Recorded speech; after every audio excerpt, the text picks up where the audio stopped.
When you recorded him, it wasn't initially because you were suspicious. It was just to No. keep track of what he was saying, like so you could. We call it the marriage saver. It's so that an hour later, when me and my wife were trying to say, no, he was leaving here. No, well, then we had it to. And you also know that when a person is going through a tragedy or grief, like just let them speak. Mm. It's not, you don't want to grill somebody. I definitely wasn't accusing him at the time or anything of that nature. Um, or I would have asked a lot of different questions. But, um, but yeah, I was just trying to get the information out so that we could help. So you weren't suspicious of him on that call. Not at the start of the call, not the start of the recording. No. By the end, were you? Yes. And what made you think that? The flares were the thing that just didn't make sense to me. The the fact that the life vest being in the dinghy, it was the way he said it. I know was my initial thought of WTF. Um, when he said, we weren't wearing life vests, I understand that we don't always wear life vests. Like, and then he goes, but we have the two that the Coast Guard requires that are under, you know. And my brain is like, well, the Coast Guard require like you had two life vests. Um, and then he gets to a point where he talks about the sunset and that the sun hadn't set yet. So that wasn't jibing with my knowledge of living on the water, right? Like, and then he said, and then it was dark, I couldn't see her, and it was trying to play the movie out in my head as a visual learner, and I couldn't put the pieces together as he described them. I wasn't necessarily suspicious he was wrong or did anything evil, or still to this day, that's not my place. My place is to find Lynette. Um, but it didn't make linear sense to me. The deep, deceptively calm waters of the Sea of Abaco in the Bahamas hold many secrets, but none are as chilling as the mystery that began unfolding under the cover of darkness on April 4th. Imagine a night so pitch black that the horizon vanishes completely, leaving only the sound of gentle waves lapping against the hull of a luxury sailboat named Soulmate. It was supposed to be a dream retirement voyage for 55-year-old Michigan native Lynette Hooker and her husband, Brian. But that serene tropical paradise was about to transform into the stage for a waking nightmare. The silence of that April night was suddenly shattered not by a distress call, but by an eerie, prolonged absence of communication that has since sparked an international web of suspicion. According to initial accounts, Lynette supposedly vanished into the black abyss of the ocean after bouncing off the back of a small dinghy during rough conditions. For hours, there was nothing but dead silence from the vessel. No radio calls, no emergency flares lighting up the Caribbean sky, and no desperate pleas for assistance. When a local night watchman at a nearby boatyard finally spotted Brian hours later, the story presented was one of a tragic, heartbreaking accident. A husband drifting helplessly for 9 agonizing hours, unable to save the woman he loved. But as the sun rose over the crystal-clear waters of Elbow Key, the pristine image of a tragic accident began to fracture. When investigators began looking into the timeline, the digital footprints, and the physical reality of the boat itself, the narrative didn't just blur, it shattered. The FBI and the U.S. Coast Guard quietly entered the fray, launching an unprecedented criminal investigation into what they officially classified as the possible foreign murder of a U.S. national. Deep-sea divers, specialized K-9 units, and high-tech underwater forensic teams descended upon the Bahamas, guided by GPS coordinates pulled from electronic devices that allegedly told a drastically different story than the one given to authorities. What the authorities discovered hidden within those digital tracks, and what a local watchman witnessed in the dead of night, would turn a search and rescue mission into a dark hunt for hidden remains. Behind the facade of a grieving husband lay a trail of staggering inconsistencies, an unexplained dry bag, and GPS coordinates that pointed to a secret the ocean was desperately trying to keep. This is the disturbing reality of a paradise turned graveyard, where the truth is finally being dragged from the depths of the sea. If you are captivated by deep, cinematic true crime investigations like this, please take a moment to hit that like button, subscribe to True Crime Exposure, and turn on your notifications. Your support allows us to continue digging for the truth. Let us know your thoughts in the comments below as the mystery deepens. Before the name Lynette Hooker became synonymous with a chilling maritime mystery, she was a vibrant, deeply loved 55-year-old woman from Michigan who lived her life with an infectious enthusiasm. Friends and family described Lynette as someone who illuminated any room she walked into, a devoted mother, a loyal friend, and a woman who had spent decades working hard with a singular dream in mind: a peaceful, sun-drenched retirement on the open ocean. She had a deep passion for adventure, but she was also known for her meticulous nature and her deep respect for the unpredictable power of the water. Beside her was her husband, Brian. To outsiders, the couple seemed to be living the ultimate American dream. They had spent years planning their escape from the cold Michigan winters, saving money and carefully selecting the perfect vessel that would carry them into their golden years. That vessel was Soulmate, a beautiful, well-appointed luxury sailboat engineered to withstand the open seas. It was meant to be their sanctuary, a private floating home where they could leave the stresses of the modern world behind and drift from one tropical paradise to the next. In the months leading up to their departure for the Bahamas, the excitement was palpable. Lynette shared her anticipation with loved ones, speaking endlessly about the pristine beaches, the clear blue waters, and the freedom that awaited them in the Sea of Abaco. Their social media feeds and conversations with family painted a picture of blissful anticipation. They were a couple on the precipice of a hard-earned reward, embarking on a romantic voyage that most people only ever get to see on postcards. But those close to the situation would later reflect on the subtle undercurrents that existed beneath the surface of this picture-perfect marriage. While the dream of sailing the Caribbean was mutual, the reality of living in the claustrophobic, isolated confines of a boat can strain even the strongest relationships. On the open water, there is nowhere to run, no space to decompress, and no one else to turn to when tensions rise. As Soulmate set sail and cut through the waves toward the Bahamas, the stage was set for a journey from which only one of them would return alive, leaving behind a trail of broken dreams and a family desperate for answers. As Soulmate glided into the sun-drenched waters of the Bahamas, the idyllic retirement the couple had envisioned began to give way to subtle, unsettling shifts. Those who observed the couple or communicated with them during this period began to notice cracks in the pristine facade. The isolation of the open sea, rather than bringing them closer, seemed to magnify existing frictions, turning their floating sanctuary into a pressure cooker of unspoken tension.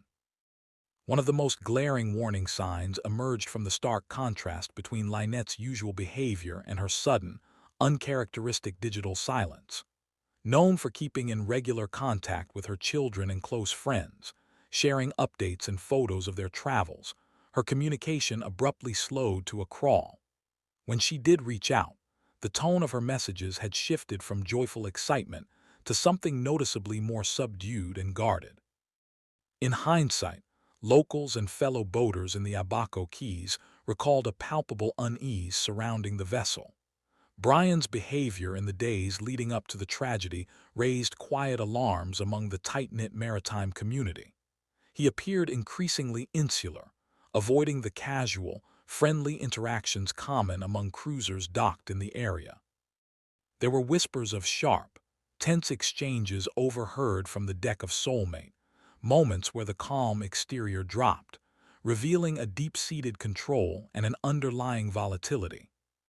Perhaps the most haunting red flag was Brian's sudden, intense focus on navigating isolated stretches of water, moving away from populated anchorages. Experienced sailors in the area noted that he seemed to disregard standard safety protocols and weather advisories, choosing instead to push forward into challenging conditions. It was a pattern of behavior that felt less like a leisurely retirement cruise and more like a deliberate attempt to distance themselves from the eyes of the world, setting a chilling stage for the dark events that were about to unfold.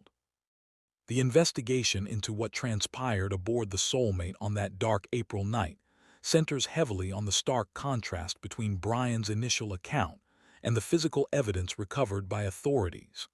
According to the timeline provided to investigators, Lynette was lost at sea during a sudden, chaotic accident in rough water, leaving her husband to drift for hours in a desperate but futile attempt to find her. However, when maritime authorities and international investigators analyzed the vessel and the environmental conditions of the Sea of Abaco that night, the narrative began to face intense scrutiny. Marine data and weather reports from the specific coordinates indicated that the water conditions, while challenging, did not align with the catastrophic scenario described.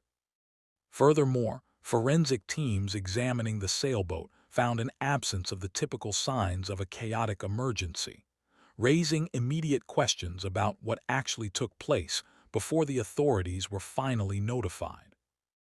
As the search shifted from a rescue operation to a forensic investigation, the focus turned toward uncovering the precise sequence of events on the water. Investigators began meticulously piecing together the final hours of the voyage, looking for any physical or digital anomalies that could explain how a seasoned boater could vanish without a single distress signal being deployed. Before we dive into how investigators began uncovering the digital trail left behind, we want to take a moment to connect with our community. Where are you watching from? Let us know your city or country in the comments below. We love seeing how far our true crime community reaches. As the sun rose over Hope Town following Lynette's disappearance, the official investigation kicked off in earnest, but it wouldn't take long for the narrative to violently shift. In the initial hours, local authorities treated the case as a tragic maritime mishap. According to the timeline Brian provided to the Royal Bahamas Police Force, he and Lynette had left the Abaco in around 7:30 p.m. on Saturday, April 4th, traveling in their small dinghy back to their luxury 46-foot sailboat, Soulmate. Brian claimed that rough waters suddenly knocked Lynette overboard into the darkness. In a bizarre twist, he asserted that when she fell, she had the dinghy's key with her. Without the key, the engine died, leaving him entirely powerless and forced to frantically paddle through the unforgiving currents. He told officials he last saw his wife swimming desperately toward the shore before she vanished. Local volunteer fire and rescue teams, along with the Royal Bahamas Defense Force, immediately launched a massive multi-day search. But from the very beginning, experienced local mariners and investigators found themselves staring at a wall of troubling discrepancies. Brian had claimed he was left drifting and paddling for hours, yet authorities weren't notified until roughly 4:00 a.m. on Sunday, a staggering 8.5 hours after the alleged incident occurred. Why had it taken so long to raise the alarm in an era of instant maritime communication? Suspicion deepened when the Royal Bahamas Police Force took Brian into custody for interrogation. He was held for 5 days, but with no body and limited immediate forensics, he was released without charges and permitted to fly back to the United States. But if Brian thought leaving the Bahamas meant leaving the mystery behind, he was drastically mistaken. The case took a stunning turn when the U.S. Coast Guard Investigative Service, CGIS, and the FBI quietly stepped in, officially treating the case under a highly serious posture: the possible foreign murder of a U.S. national. The breakthrough came down to the digital trails left behind in the modern world. Federal investigators managed to extract GPS location data from one of Brian's electronic devices. What they found shattered his timeline. The coordinates revealed that the movements of the device during those critical, silent hours did not align with the story he had given to authorities. It appeared that search crews had been systematically directed to entirely the wrong areas of the ocean. With this damning new data, the investigation escalated dramatically. A delivery crew attempting to sail Soulmate from the Bahamas back to the United States found themselves intercepted in the Gulf Stream. About 40 nautical miles off Melbourne, Florida, heavily armed Coast Guard special agents seized the luxury yacht, towing it into Fort Pierce, Florida, where it was promptly wrapped in yellow crime scene tape for a meticulous forensic sweep. Back in the Bahamas, the 154-foot Coast Guard cutter Margaret Norvell dropped anchor in Marsh Harbor, carrying a team of specialized deep-sea divers. Armed with the true GPS coordinates, these divers bypassed the areas Brian had pointed out, plunging instead into newly identified sectors of the Atlantic to search for hidden evidence and the final resting place of Lynette Hooker. The legal reality of the Lynette Hooker case serves as a striking example of the complex jurisdictional maze that often defines international maritime investigations. After a grueling 5-day detention in a Bahamian jail, Brian Hooker walked free without charges. His Bahamian defense attorney publicly stated that authorities simply lacked the necessary physical evidence to detain him further under local laws. Because no remains had been found, the Royal Bahamas Police Force had to exhaust their legal investigative window, allowing Brian to board a flight and return to American soil as a free man, heavily denying any wrongdoing or involvement in his wife's disappearance. However, a lack of local charges did not mean the legal scrutiny had dissolved. Back in the United States, federal authorities were quietly constructing an entirely different legal framework. The FBI and the U.S. Coast Guard Investigative Service bypass standard localized parameters by utilizing a specific federal statute, the possible foreign murder of a U.S. national. This specific legal tool allows American federal prosecutors to build a criminal homicide case, even when the alleged incident occurs on foreign waters, meaning the legal battlefront simply shifted from the Caribbean to federal boardrooms in the U.S. As it stands, this complex investigation remains a developing high-stakes legal standoff. No formal criminal charges or indictments have been handed down against Brian Hooker in a U.S. court, and he maintains his status as a person of interest who continues to assert that a tragic accident took his wife. Legal experts note that a no-body prosecution presents immense challenges, requiring federal authorities to lean heavily on the devastating digital inconsistencies, recovered GPS coordinates, and the forensic analysis of the seized Soulmate and dinghy to prove beyond a reasonable doubt that an accident was completely impossible. The shockwaves of Lynette's sudden disappearance ripped through her close-knit Michigan community, leaving her family and friends trapped in a heartbreaking limbo. For those who knew her, the image of Lynette, a vibrant, cautious woman who deeply respected the water, vanishing without a trace, was entirely impossible to reconcile. As the initial reports of a tragic accident gave way to an intense federal investigation, grief quickly transformed into a desperate, agonizing search for answers.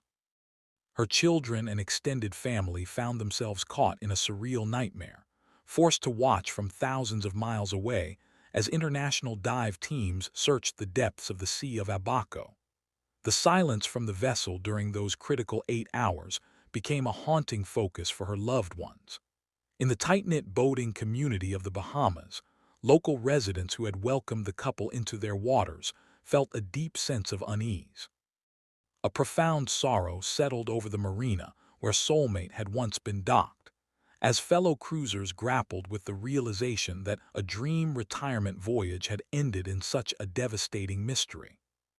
The mystery of what happened to Lynette Hooker aboard the Soulmate remains a haunting reminder of how quickly a dream can dissolve into a tragedy. As the ocean guards its deepest secrets, federal investigators continue to comb through the digital data and forensic evidence, determined to find the truth and bring closure to a grieving family left behind in the wake of an unfinished journey. What do you think really happened during those silent hours on the Sea of Abaco? Do you believe the digital footprint will finally provide the definitive answers investigators are searching for? Let us know your thoughts in the comments below. If you found this investigation gripping, please take a moment to hit that like button, share this video, and subscribe to True Crime Exposure. Don't forget to turn on your notifications so you never miss our next deep dive into the world's most baffling mysteries. Thank you for watching.